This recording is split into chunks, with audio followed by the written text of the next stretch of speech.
오늘 창세기 마지막 장인 50장 말씀을 통해서 아름다운 용서라는 제목으로 말씀을 나누겠습니다.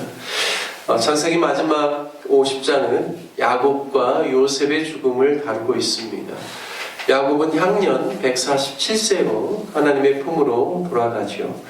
그가 애굽에 내려가서 17년을 살다가 하나님의 부르심을 받았지만 그의 유골은 아브라함 때부터 하나님의 약속을 따라 기업을 얻었던 바로 헤브론 막벨라 굴에 들어가도록 요청하였고 또 실제로 그와 같이 장사를 지냅니다.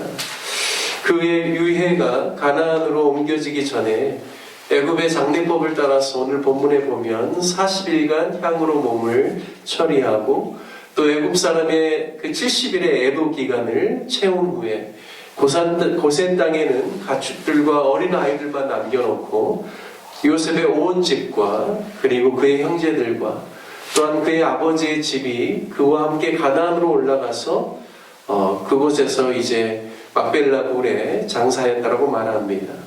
가나안에 도착하여서 요단강 건너편에서 요셉이 7일 애곡하고 그리고 막벨라 굴에 장사를 하게 됩니다. 아마도 제가 대략 보니까요, 장사하는 이 기간이 거의 한 3달 정도 걸린 것 같아요. 70일 애굽에서 애도 기간, 그리고 또 가나안으로 이주하는 그런 시간, 움직이는 시간이 그래도 길게 잡으면 열흘 되겠다 이런 생각이 좀 들고요. 그리고 요단강을 건너가기 전에 7일, 그리고 매장지에서 최소한 2, 3일은 장례를 지내는 데 있어서 소요되지 않았을까라는 생각을 하게 됩니다. 약 3개월 정도 걸리는 긴 장례 기간을 통하여서 또 그 야곱의 그런 장례를 다 치르고 고센 땅으로 내려온 그런 내용을 오늘 본문이 우리에게 소개해주고 있습니다.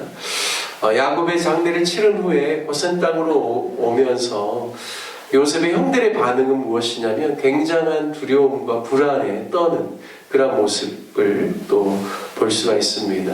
왜냐하면 아버지 야곱이 죽었기 때문에 혹시나 요셉이 자기들의 전에 행한 악행으로 말미암아 요셉이 자신들을 해할까봐 겁이 나기 때문입니다.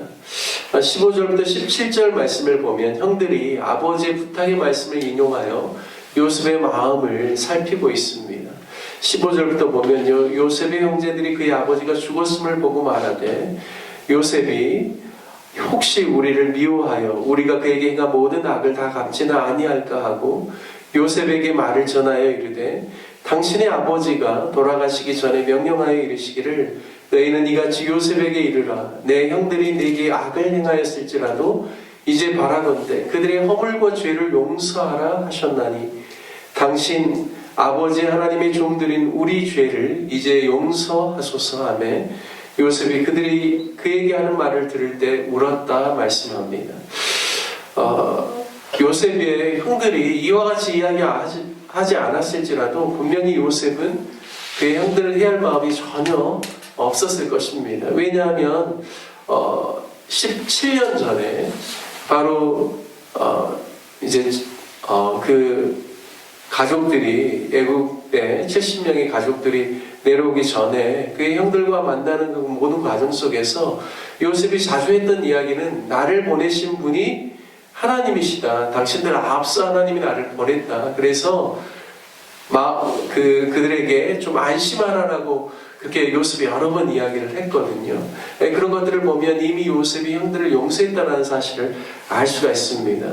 굳이 아버지의 그러한 유언과 같은 말씀을 요셉의 형제들이 굳이 들면서 요셉의 마음을 좀 뭔가 자신을 해하지 않도록 그렇게 할 목적으로 이야기하지 않았을지라도 요셉이 그의 형들을 해할 이유가 전혀 없는 것이죠.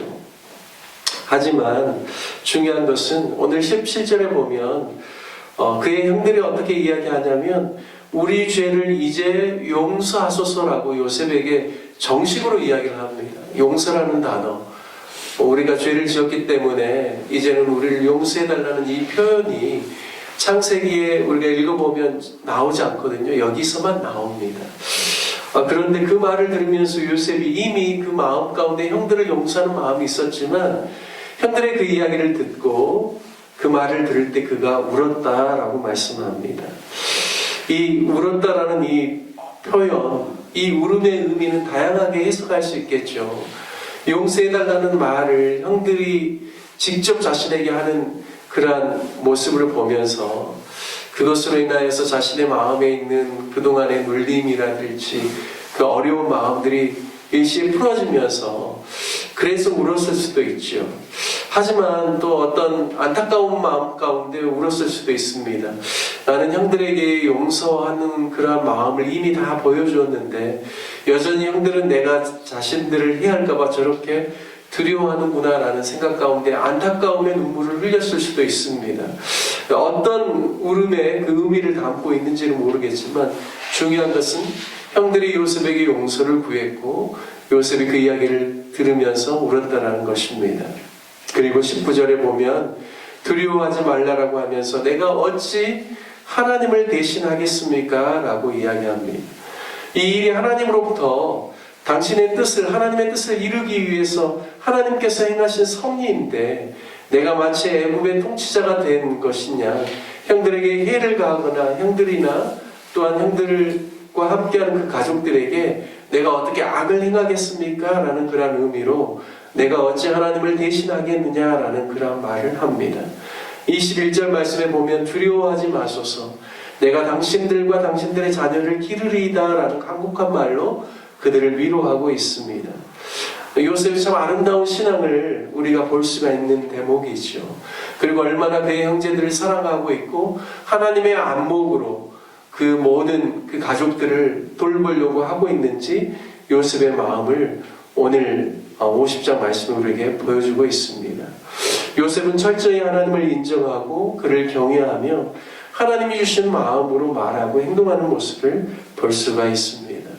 저와 여러분도 세상을 살아가다 보면 때로는 연약함이 생길 수도 있고 또 관계 안에 어려움이 있을 수도 있습니다. 하지만 우리가 그 모든 상황들을 해석하고 바라보는 그 하나님의 시각이 우리에게 필요하다는 사실을 깨닫게 됩니다. 그러할 때 참다운 용서가 일어나고 또 용서 이후에도 계속해서 아름다운 좋은 관계를 이어갈 수 있다는 사실을 오늘 말씀을 통하여서 우리가 함께 같이 보는데 저와 여러분이 이런 요셉과 같은 마음을 품게 되는 귀한 은혜가 있으시길 주님의 이름으로 축복합니다. 요셉은 애굽에서 거주하면서 110세를 살면서 그의 아들 에브라임의 자손의 3대를 보았다라고 오늘 성경은 이야기하고 있습니다. 그리고 마지막 그의 형제들에게 부탁하는 말은 하나님께서 아브라함과 이삭과 야곱에게 맹세하신 땅에 장차 이르게 될 텐데 그때 반드시 내 해골을 메고 올라가겠다라고 약속하라라고 이야기합니다. 요셉의 신앙을 보여주고 있는 것이죠. 자신도 하나님의 유업, 땅의 모든 족속이 복을 얻게 되는 하나님의 약속, 그리고 영적인 하나님의 후손들이, 자손들이 하늘의 별과 같이 바다의 모래와 같이 많아지는 그 아름다운 역사를 위해서 나도 선조들의 그러한 믿음을 본받아서 선조들의 그 묘실에 나도 내 해골이 그곳에 들어가기를 원한다라는 자신의 소원을 담아서 형들에게 부탁하고 있다는 사실을 오늘 우리에게 말씀이 보여주고 있습니다. 자신이 비록 애굽에서 죽게 되었지만 하나님께서 당신들을 돌보실 것이고 하나님의 자손들을 반드시 하나님의 약속하신 바대로 가나안 땅으로 이끌 것에 대한 그런 분명한 믿음을 가지고 형들에게 말하고 부탁하고 있는 것을 볼 수가 있습니다.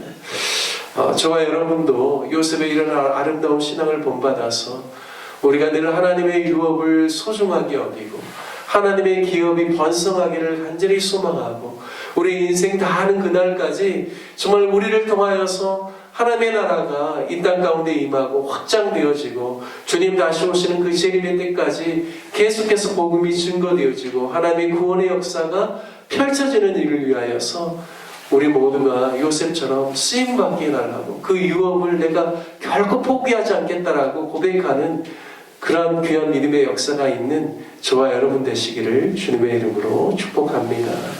함께 같이 오늘 말씀을 생각하며 적용하며 기도하기를 원합니다. 하나님의 안목으로 또 우리의 모든 우리에게 일어나는 그러한 일들을 또 해석하고 또 하나님께서 주신 은혜로 많은 사람들을 사랑하고 돌볼 수 있는 저희들 되게 해달라고 요셉의 고백이 우리의 고백이 되게 해달라고 기도하고요.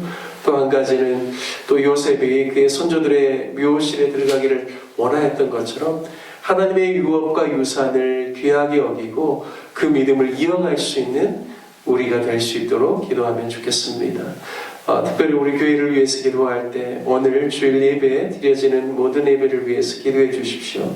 주일학교 예배, 중고등부 예배, 작년 예배를 통하여서 하나님의 영광을 받아 주옵시고 우리 모든 성도들이 정말 예배를 사모함으로 주님 앞에 나와 전심으로 예배 드릴 수 있기를 위해서 기도해 주시기를 바라겠습니다. 또 이제 2월부터는 목장 사역이 시작됩니다. 하나님께서 새롭게 세우신 네 분의 또 리더들 가운데 기름 부어주시고 또 목장 사역이 더 번성할 수 있도록 그래서 성도들의 아름다운 교제가 일어나고 또 서로 사랑하며 치유와 회복이 목장 사역 가운데 임할 수 있기를 위해서 기도해 주시길 바랍니다. 또 오늘 이제 2월 재직회가 있습니다. 모든 재직들이 한마음 한뜻 뛰어서 교회를 사랑하고 또 주님께서 주신 사명을 잘 감당하여서 또 지역사회의 복음을 잘 증거하고 우리 교회가 날로 부흥할 수 있기를 위해서 또 2월 재직회를 위해서 기도해 주시고 몸이 연약하신 환우들을 위해서 기도해 주시고 협력하는 선교사님들을 위해서도 함께 기도해 주시기를 부탁드리겠습니다. 우리 다 같이 주님의 이름 한번 부르시며 함께 마음을 다하여서 기도하겠습니다.